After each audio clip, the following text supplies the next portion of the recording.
어느덧 마지막 강연을 남겨두고 있는데요. 마지막으로 강연을 해주실 분은 정수현 사회복지사입니다. 강연 제목은 내 자리에서 삶을 변화시키는 일입니다. 한평 카페라고 혹시 들어보셨나요? 택배기사님이나 경비원, 환경미화원처럼 주민들을 위해 애쓰시는 분들을 위한 티테이블을 아파트 한켠에 마련해둔 캠페인이었는데요. 이는 3대 포털 사이트에서 실시간 검색어 1위를 차지했을 정도로 이슈가 되기도 했습니다. 바로 그 한평 카페를 시작한 장본인이라고 하는데요.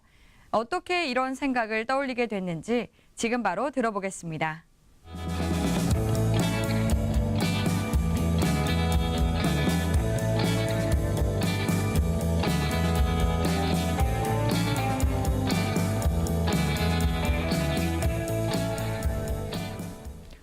안녕하세요. 사회복지사 정수현입니다.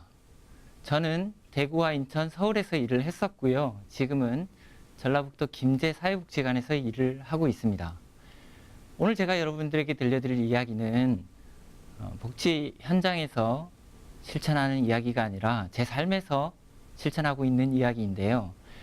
보통 사회복지를 한다고 하면 제도권 복지관에서 일을 하는 것을 떠올립니다. 그런데 저는 제도권 복지관이 아니더라도 우리가 사는 현장에서 얼마든지 실천할 수 있다고 생각합니다. 그래서 오늘 저의 이야기를 들려드리려고 합니다. 흔히 아파트라고 하면 옆집에 누가 사는지도 모르고 삭막한 공간이라는 그런 인식이 있지요. 아파트는 다양한 사고와 생각을 가진 사람들이 함께 어울려 살아가는 공간입니다. 그러다 보니 아파트 안에는 많은 문제들이 발생하는데요. 주차 문제나 층간소음, 또 경비원 아저씨에게 갑질하는 이런 일들도 많이 발생이 됩니다. 사람들은 이렇게 말을 합니다. 이사를 가면 이웃을 잘 만나야 된다. 그런데 이 말에는 오류가 있다라고 생각합니다. 내가 그곳에서 어떤 이웃이 될 것인가 라는 생각보다는 내가 아닌 이웃이 문제라는 논리가 되는 것이죠. 그래서 제가 지난 3월에 아파트로 이사를 하게 됐습니다. 저희 아이들이 아직까지 어려가지고요. 한 10년은 이곳에서 살 생각으로 들어갔습니다. 그러다 보니 우리 아이들이 사는 곳은 이웃과 인사도 하고 또 아이들이 이웃들 어른들 만나면 인사도 잘 하고 또 이웃들 간에 접시도 오고 가고 인정이 넘쳤으면 좋겠다 그런 마음이 있었습니다. 그래서 제가 아파트에 가서 제일 먼저 시작한 일이 똑똑 캠페인이었습니다. 똑똑 캠페인은 처음 이사를 가면 아이들 손잡고 옆집, 윗집, 아랫집에 가서 안녕하세요, 옆집에서 이사 왔습니다. 이렇게 똑똑 두드리면서 인사를 먼저 하자라는 취지의 캠페인이었습니다. 그래서 제가 입주자 카페에 이 똑똑 캠페인을 제안을 하게 되는데요. 주민들의 반응이 아주 재밌었습니다. 저도 그렇게 인사를 하고 싶었는데 자신이 없었다 이런 말씀도 하셨고요. 그래서 이번 계기로 먼저 가서 아이들과 인사하겠다 이런 반응들이 있었습니다. 이 덕분에 주민들이 지역 주민들과 같이 인사할 수 있는 계기가 되었고요. 제가 이 똑똑 캠페인을 시작했던 것은 지역 주민들이 우리 아파트에 사시는 분들이 알매 관계가 되기를 바랬습니다. 아이들이 이웃 어른들께 인사하면 이웃 어른들이 아이들에게 관심을 가지게 될 것이라고 생각을 했고 이 관심을 가지게 되면 또 이웃 간에 서로 살피는 관계가 될 거라고 생각을 했습니다. 그래서 이 알매 관계를 위해서 똑똑똑 캠페인을 시작했는데 실제로 저희 아파트에서는 주민들 간에 서로 배려하는 문화가 생겼습니다. 그래서 제가 이 똑똑똑 캠페인을 시작하고 나서 사실 궁금했습니다. 얼마나 주민들이 인사를 했고 실제 주민들 간에 서로 배려하는 이런 문화들이 생겼는지 카페에다가 질문을 한번 해봤습니다. 그래서 실제 이렇게 인사를 얼마나 하셨는지 그랬더니 응답하셨던 분의 한 70%가 인사를 해봤다. 그리고 인사를 할 것이다. 이런 응답을 하셨고요. 그리고 이렇게 인사를 했더니 이웃 간에 서로 배려하거나 정이 느껴지십니까? 라고 물었더니 실제로 그렇다라고 대답하신 분이 60%나 나왔습니다. 네. 두 번째로 제가 아파트에서 했던 일은 한평 카페를 설치한 것이었는데요. 저희 아파트 1층 엘리베이터 앞에 커피나 간식 같은 것을 올려놓는 티박스를 두고요. 택배 기사님이나 경비 아저씨, 청소 아주머니께서 언제든지 오셔서 편안하게 쉬어가실 수 있도록 이렇게 티테이블을 만들었습니다. 그리고 하단에는 나눔 박스라는 것을 설치를 했는데요. 저희만 운영을 하는 것이 아니라 우리 아파트에 사시는 주민들 누구나 이 카페를 함께 운영하실 분을 기다린다라고 말씀드리면서 집에 있는 커피나 간식 같은 것을 자유롭게 와서 가져다 놓으시면 좋겠다라고 제안을 드렸습니다. 이 티테이블을 설치하고 난 다음 날에 입주자 카페에 글이 하나가 올라옵니다. 1층 엘리베이터에 이런 카페가 생겼네요. 누가 마련해 놓은 걸까요? 이렇게 주민이 올려주셨습니다. 그러면서 아, 멋진 생각이다. 이렇게 주민들 반응이 보이기 시작했습니다. 그리고 하루하루 지날수록 주민들이 커피나 사탕, 간식, 음료 등을 이 나눔 박스에 두고 가기 시작했습니다. 그래서 주민들이 이 한편 카페를 통해서 내가 할 수 있는 만큼 부담되지 않는 선에서 나눔에 동참하기 시작한 것이죠. 얼마 전에 모 신도시에서 택배 대란이 있었습니다. 이 안전상의 이유로 이 택배가 아파트 안에 들어오지 못하게 했었지만 아쉬웠던 것은 이 택배를 무겁게 들고 가시는 이 택배 기사님에 대한 사람에 대한 배려가 없었기 때문에 많은 사람들이 아마 분노를 하지 않았나 생각을 합니다. 반대로 저희 한편 카페가 우리나라 대표 포털인 3사의 이 메인으로 장식을 하게 됩니다. 그리고 온갖 실시간 검색어와 여러 온라인 사이트에 퍼지게 되는데요. 그러면서 기사를 보신 많은 분들께서 이렇게 댓글을 답니다. 이런 게 품격이지, 이런 게 명품 아파트 주민들이지 라고 댓글이 달리기 시작했습니다. 그러면서 우리 주민들은 자연스럽게 어깨가 으쓱해진 거죠. 본의 아니게 주민들은 전 국민으로부터 명품 아파트에 사는 주민들이 되었습니다. 그러니 어떻겠습니까? 만약에 우리 아파트에 사시는 분들이 경비원이나 택배기사님들에게 갑질을 하게 된다면 아주 인간 쓰레기가 되는 거죠. 예. 이렇게 우리 아파트에서는 사람을 배려하고 존중하는 긍정적인 문화가 형성되었습니다. 이로 인해서 한편 카페에 전해진 소식들이 있는데요. 그 소식들을 제가 좀 소개하려고 합니다.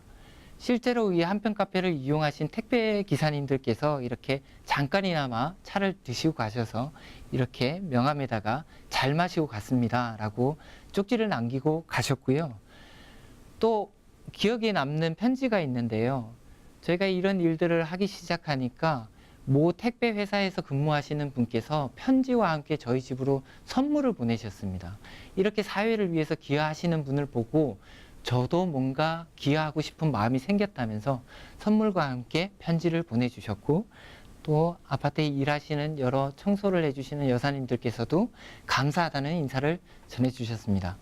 한편 카페의 소식을 접한 분들의 이 댓글들을 저도 사람인지라 보게 되더라고요. 그래서 그 유형들을 봤더니 크게 세 가지 유형으로 좀 나뉘었습니다. 첫 번째는요, 이것이야말로 품격 있는 아파트네, 우리가 사는 곳도 품격 있는 빌라 한번 만들어봐? 라는 의견을 주셨는데요. 어떤 뉴스기사의 댓글을 보면 가장 상위에 있는 댓글이 많은 사람들로부터 공감을 받은 댓글입니다. 그만큼 사람들이 공감된다는 이야기인데요. 이분의 첫 번째 댓글을 달았던 분의 이야기는 나도 한번 해보고 싶다라는 거였습니다. 그리고 오른쪽에 있는 두 번째 반응을 보이신 분들은 우리 아파트에도 해줬으면 좋겠다라는 거예요. 왜 우리 아파트 관리소는 이런 걸 해주지 않을까? 내가 해보려고 하기보다는 남이 해주길 바라는 이런 유형이 있었고요. 마지막 세 번째 반응은 직접 이것을 행동을 실천으로 옮기신 분들이었습니다. 경기도 모 사무실에 마련된 한편 카페라고 이렇게 운영을 하는 분이 있으셨고요. 서울 강서구 빌라에서 한편 카페를 또 운영하시는 분도 있었습니다. 그리고 전남 광양의 모 아파트에 사랑의 한편 카페라고 이렇게 택배 기사님이나 경비 아저씨들을 위해서 한편 카페를 마련한 것을 볼 수 있었습니다. 그리고 나서 제가 이분들만을 위한 것이 아니라 우리 아파트 입주민들도 이번 기회를 구실 삼아 한번 만나는 자리를 마련해보자 해서 한편 카페 입주민 참모임이라는 것을 저희 집에서 하게 됩니다. 그래서 저희 딸아이가 이렇게 그림을 그려서 초대합니다라고 해서 아파트 엘리베이터에도 붙이고 언제 우리 집으로 꼭 놀러 오세요 해서 주민들이 그때 많이 저희 집에 오셔서 차를 마시면서 서로 소개도 하고 또 저희가 바라는 우리 아파트 모습은 어떤 것인지 이렇게 생각들을 나눌 수 있는 계기가 되었습니다. 우리가 어떤 문제에 직면했을 때 대처하는 방식은 크게 두 가지가 있다고 생각합니다. 하나는 문제 중심 사고라고 생각하고요. 또 다른 하나는 강점 중심 사고입니다. 문제 중심 사고는 우리가 어떤 문제를 해결하려고 할 때 그 문제를 직접 건드리는 것입니다. 반대로 강점 중심 사고는 문제를 직접 건드리기보다 강점으로서 문제를 희석시키는 건데요. 저는 주로 후자를 선호합니다.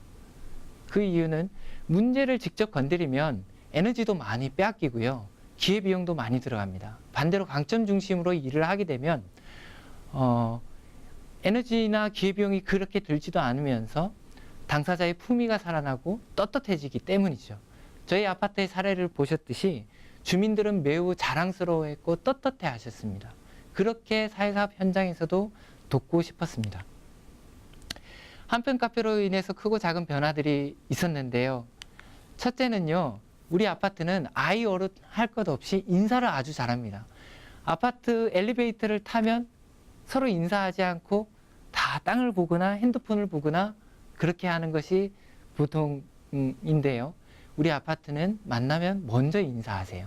그러다 보니까 어른들께서 아이들을 만나면 아이들 먼저 알아봐 주시고 또 인사해 주시는 거예요. 어른들이 이웃집 아이들을 살피기 시작했습니다. 아파트 안에서. 세 번째로 이웃 간에 나누는 문화가 생겼습니다. 이 일이 있은 이유로 저희 집에 많은 주민들이 고구마도 갖다 주시고 뭐 농작물이 있으시면 그런 것도 갖다 주시고 나눠주시면 저는 또 어떻게 할까요? 빈 접시 그냥 돌려보낼 수가 없으니까 다음번에 저희 집에서도 또 찾아가서 맛 좀 보시라고 이렇게 나눠드리곤 했습니다. 마지막으로 주민이나 경비원 관리소 직원들, 즉 사람을 배려하는 문화가 저희 아파트에 생겼습니다. 그래서 이렇게 조금씩 저희 아파트 변화되는 사례들을 말씀드렸는데요. 사회복지사는 사람을 돕고 사회를 돕는 일을 합니다. 현장에서 많이 마을 공동체, 우리는 더불어 살아야 된다 이런 이야기들을 하시는데 여러분들이 생각하는 마을 공동체, 더불어 산다는 것은 어떤 것인가요? 기관에서는 보통 대상자라고 하는 형편이 어려운 분들을 도울 때 주로 일방적으로 지원하는 방식으로 많이 돕고 있습니다. 그런데 제가 생각하는 사회복지 실천은 조금 형편이 어렵더라도 서로 돕고 나누면서 이웃을 배려하는 이런 모습, 이런 것들이 정말 우리가 생각하는 더불어 사는 사회가 아닐까 생각을 합니다. 사회복지사는 사람과 사회를 돕는 사람, 그것이 어떤 일이든 구실 삼아서 지역사회가 더불어 살게 돕는 사람이라고 생각합니다. 그것이 꼭 제도권 복지관이 아니어도 내가 있는 자리에서 얼마든지 이웃들이 더불어 살아갈 수 있도록 도울 수 있다고 생각합니다. 우리 사회복지 현장에서도 많은 동료들이 내가 있는 자리에서 그렇게 실천할 수 있기를 바랍니다. 고맙습니다.